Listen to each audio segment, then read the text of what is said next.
Last year इधर मैं आईने के आगे शक्ल पे थप्पड़ मार रहा था।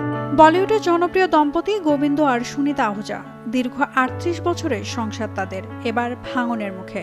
গত ৫ ডিসেম্বর মুম্বাইয়ের বান্দ্রা ফ্যামিলি কোর্টে সুনিতা বিচ্ছেদ মামলা দায়ের করেন। অভিযোগের তালিকায় রয়েছে ব্যভিচার, নিষ্ঠুরতা আর পরিত্যাগ। মামলা করা হয়েছে হিন্দু বিবাহ আইন অনুসারে। প্রথমে বিষয়টিকে গুজব বলে উড়িয়ে দিলেও শেষমেশ খবরটি নিশ্চিত করে হিন্দুস্তান টাইমস।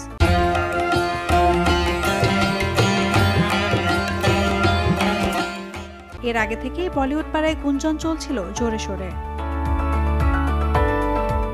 মামলাটি এখনো চলমান। সুনিতা নিয়মিত আদালতে হাজিরা দিলেও গোবিন্দ প্রায় অনুপস্থিত। এমনকি ২০২৫ সালের মে মাসে তাকে হাজিরা দিতে শোকজ নোটিশ জারি করে আদালত। কাউন্সেলিংয়ে ডাকা হলেও তাতে সমঝোতার কোনো সম্ভাবনা তৈরি হয়নি। গোবিন্দের ঘনিষ্ঠ মহল জানাচ্ছে অভিনেতা এখনও বিচ্ছেদ চান না, কিন্তু সুনিতা যে এই সংসার আর টিকিয়ে রাখতে রাজি নন সেটি আদালতের নথি থেকেই স্পষ্ট। তাদের ৩৮ বছরের দাম্পত্য ভাঙন নিয়ে সরগরম বলিউড। বিচ্ছেদ নাকি মীমাংসা, এখনো প্রশ্নে ঝুলে আছে গোবিন্দা সুনিতার সম্পর্ক।